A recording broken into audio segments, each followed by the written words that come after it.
नमस्कार, नियोजन competition cracker channel में आपका स्वागत है। देखते हैं उत्तराखंड के 13 जिलों की महत्वपूर्ण खबरें। नई दिल्ली उड़ान से पहले बोइंग की होगी जांच। अहमदाबाद में हुए हादसे के बाद नागर विमानन महानिदेशालय ने बोइंग कंपनी के B787 B819 ड्रीमलाइनर विमान के रखरखाव से लेकर इंजन और अन्य तकनीकी पहलुओं के बीच से जांच करने का फैसला लिया है। आदेश के अनुसार 15 जून से पहले बोइंग विमान के भारत से उड़ान भरने से पहले 6 बिंदुओं पर जांच करनी होगी। DGCA की ओर से शुक्रवार को एयर इंडिया को निर्देश दिया गया है कि वह संबंधित क्षेत्रीय DGCA कार्यालयों के समन्वय में तत्काल प्रभाव से GNX इंजन से लैब के विमानों की आंतरिक जांच करें। आदेश में उन बिंदुओं को भी उल्लेख है जिनके आधार पर जांच की जानी है, जिससे बागी विमानों से जुड़ी सुरक्षा को पुख्ता किया जा सके। देहरादून डिप्लोमा इंजीनियर संघ के अधिवेशन में मुख्यमंत्री ने दिया आश्वासन, इंजीनियरों की सभी मांगों पर जल्द करेंगे कार्रवाई। मुख्यमंत्री पुष्कर सिंह धामी ने प्रदेश के सभी विभागों में कार्यरत इंजीनियरों का आह्वान किया है कि राज्य के विकास से जुड़ी प्रत्येक योजना समय में पूरी हो जाने और आम जन तक उसका 100% लाभ पहुंचे। इंजीनियर आधुनिक समय के विश्वकर्मा है जो जीवन को सरल, सुगम और सुनिश्चित बना रहे हैं। शुक्रवार को उत्तराखंड डिप्लोमा इंजीनियर महासंघ के 12वें द्विवार्षिक अधिवेशन में मुख्यमंत्री ने 23 सूत्री मांग पर सुनने के बाद यह भी आश्वासन दिया कि वे आज महज 2-3 घोषणा नहीं करेंगे, बल्कि संघ पूरे मांग पत्र पर एक सकारात्मक रूप से बिंदुवार मंथन करने के बाद हर जायज मांग को पूरा करने का प्रयास करेंगे। गढ़ी कैंटनमेंट नींबूवाला में स्थित हिमालयन सांस्कृतिक केंद्र में आज अधिवेशन का दूसरा दिन अहमदाबाद विमान हादसे की वजह से बेहद सादगी के साथ मना। मुख्यमंत्री के साथ सभी अधिकारियों और डिप्लोमा इंजीनियर 2 मिनट का मौन रख हादसे में जान गंवाने वाले लोगों को श्रद्धांजलि दी है। मुख्यमंत्री ने कहा कि हादसे की वजह से उन्होंने अपना ज्यादातर कार्यक्रम स्थगित कर दिए हैं। देहरादून जल निगम के बर्खास्त इंजीनियर को हाईकोर्ट से राहत। कर्मचारी नेता पदाधिकारियों का तबादला होने पर भड़के। लक्सर में बिजली गिरने से महिला युवक की हुई मौत। पंचायत चुनाव को लेकर अंतरिम आरक्षण हुआ जारी।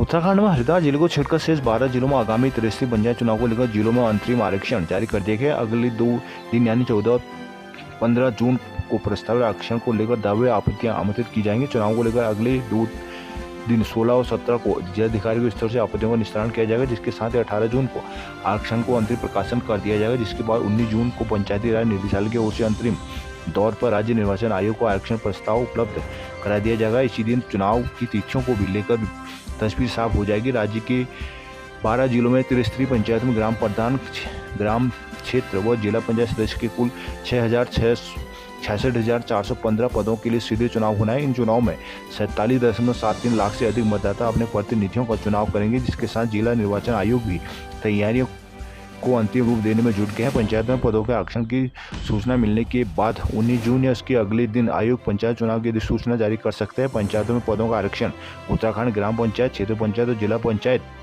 स्थानों पदों का आरक्षण आवंटन नियमावली 2025 के प्रावधानों के अनुसार किया जाएगा। आरक्षण वर्ष 2011 की जनगणना के आधार पर तय किया गया है। BLO और सुपरवाइजर को चमोली में दिया गया प्रशिक्षण। कोटद्वार यूपी से साइबर ठगी का आरोपी हुआ गिरफ्तार। पौड़ी में शिक्षिका के साथ हुए अभद्रता की जांच के दिए गए निर्देश। पौड़ी में नकली नोट प्रकरण की जांच अब रेगुलर पुलिस। कर्णप्रयाग के सवाड़ में केंद्रीय विद्यालय की घोषणा जल्द। देवाल में एक ही दिन में 5 लोगों ने उत्पादी बंदरों के हमले में हुए घायल। देवाल में लंबे समय से बंदरों का आतंक चल रहा है। देवाल के कोडे गांव के 5 लोगों को शुक्रवार को बंदरों ने काटा। लोगों ने अस्पताल जाकर उपचार कराया। आक्रोशित ग्रामीणों ने वन विभाग से क्षेत्र में पिंजरा लगाकर बंदरों के आतंक से निजात दिलाने की मांग की है। ग्राम प्रशासक राजेंद्र सिंह बिष्ट, हरेंद्र सिंह, रणजीत सिंह, नीमा देवी, गोविंद राम ने वन क्षेत्राधिकारी पूर्वी पिंडारिन देवाल को ये ज्ञापन में कहा कि कोडई गांव में लंबे समय से बंदर घरों में घुसे हैं और विरोध करने पर लोगों को काट रहे हैं। शुक्रवार को बंदरों ने गांव निवासी रतन सिंह, महादेवी, मुन्नी देवी, हेमा देवी, वैजयंती देवी को काटकर घायल कर दिया। बंदर आए दिन फसलों को भी नष्ट कर रहे हैं। ग्रामीण उत्पादी बंदरों से परेशान है। उन्होंने वन विभाग से गाँव में पिंजरा लगाकर पकड़ने की मांग की। लोगों ने जल्द पिंजरा नहीं लगाने में परेशान करने की चेतावनी दी है। जखोली क्षेत्र में फिर कुलदार का आतंक। श्रीनगर के न्यू कमलेश्वर बागवान में पानी का संकट। उत्तराखंड में अब पुलिस होगी ISO सर्टिफाइड। उत्तराखंड अपनी पुलिस को नई पहचान देने जा रहा है। पुलिस कर्मचारी जल्द ही ISO सर्टिफिकेशन के साथ नजर आएंगे। इस योजना के तहत ट्रायल के तौर पर पुलिस की ट्रैफिक, फायर और मानव तस्करी निरोधक इकाई के जवानों को प्रशिक्षित किया गया है। उनको यह प्रशिक्षण ब्रिटिश स्टैंडर्ड इंस्टीट्यूट BSI जो ISO सर्टिफिकेशन के लिए विश्वविख्यात संस्थाएं देगा, ताकि पुलिस की हर कार्रवाई में प्रोफेशनलिज्म और मानवीय संवेदना नजर आए। बता दें कि पर्यटन राज्य होने के कारण उत्तराखंड में इस बदलाव की शुरुआत पर्यटकों आम नागरिकों को बेहतर पुलिस सेवाएं देने के उद्देश्य से की जा रही है। उत्तराखंड मौसम। उत्तराखंड के 5 जिलों में भारी बारिश का अलर्ट। उत्तराखंड में तेज बारिश का दौर शुरू होने का अनुमान है। अगले 2 दिन में पूरे राज्य को कवर कर लेगा। मौसम विभाग ने नैनीताल, बागेश्वर, रुद्रप्रयाग, चंपावत और पिथौरागढ़ जिलों में कहीं भारी बारिश का अलर्ट जारी किया है। मौसम विभाग ने पूर्वानुमान जारी करते हुए प्री मानसून बारिश को लेकर लोगों को सतर्क किया है। मानसून के उत्तराखंड पहुंचने से पहले कुमाऊं में तेज बारिश का दौर शुरू होने का अनुमान है। यहाँ अगले 2-3 दिन पर्वतीय क्षेत्रों के लिए येलो अलर्ट जारी किया गया। वहीं 15 जून से नैनीताल, बागेश्वर और पिथौरागढ़ में भारी बारिश के अनुमान को देखते हुए ऑरेंज अलर्ट जारी किया गया। उधर रुद्रप्रयाग और चमोली जिले में तेज बारिश के दौर को देखते हुए सतर्क किया गया। इस दौरान पर्वतीय जिलों में आकाशीय बिजली चमकने, गरज के साथ तेज बारिश और हवाएं चलने की संभावना है। हरिद्वार में जाम से नहीं मिल रही है छुटकारा। हरिद्वार के बस स्टेशन के वाल्मीकि चौक तक सड़क पर जाम ये मुख्य समस्या बन चुका है, जिसके कारण शहर के कई व्यापारियों ने मार्ग से आना जाना ही छोड़ दिया। इस जगहों पर जाम के कुछ मुख्य कारण है। यदि पुलिस प्रशासन जाम लगने वाले मुख्य कारणों का निस्तारण कर दे तो इस मार्ग पर लगने वाले जाम से हर शहर के लोगों को निजात मिल जाए। हिंदुस्तान टीम ने इस कारणों की पड़ताल कर कुछ प्रमुख कारण उजागर किए हैं, जिसमें GMU की सड़क पर खड़ी विषय पर्वतीय मार्गों पर चलने वाली GMU की बसें जिला पर्यटन कार्यालय के बाहर संचालित होती हैं, लेकिन पुलिस प्रशासन ने तय किया है कि मौके पर केवल 2 बसें ही खड़ी की जाएंगी। 2 बसों को यात्रियों को ले जाने के बाद अन्य 2 बसें खड़ी की जा सकती हैं। वहीं रेलवे स्टेशन गेट को बंद रखा जाएगा। रेलवे स्टेशन के बाहर पसरा अतिक्रमण तो इस मार्ग पर जाम का कारण बनता है। वहीं दूसरी ओर रेलवे स्टेशन के गेट पर जड़ा ताला भी जाम का कारण बन रहा है। गेट यदि खुला होगा तो इस मार्ग से वाहनों की आवाजाही संभव हो सकेगी।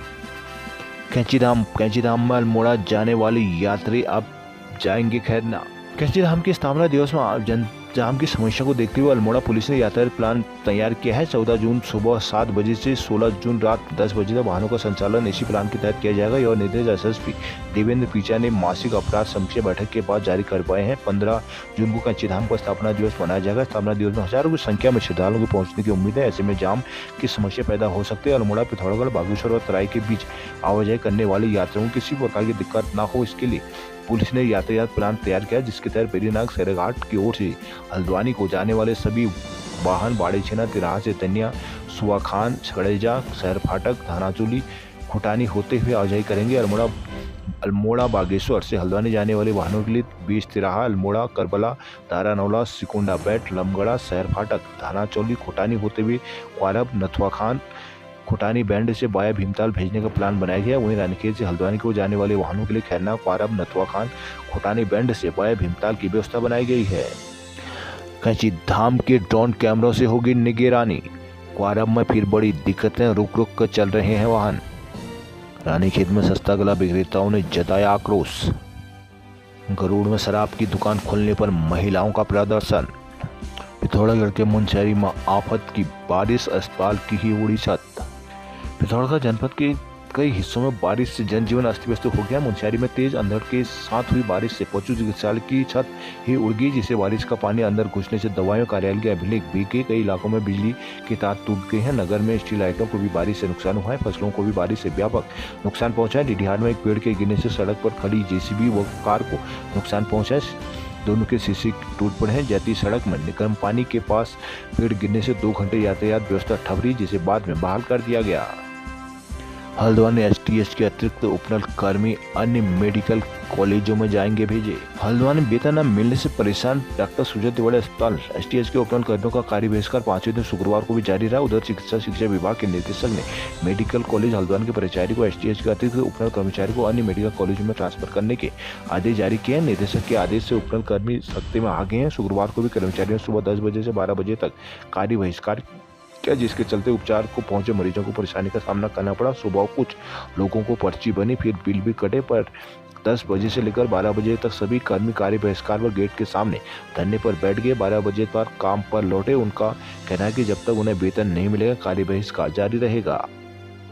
रुद्रपुर में बारिश से 6.5 डिग्री लूट का पारा। भाजपुर में काशीपुर के उद्यमी समेत 6 पर हुआ केस दर्ज।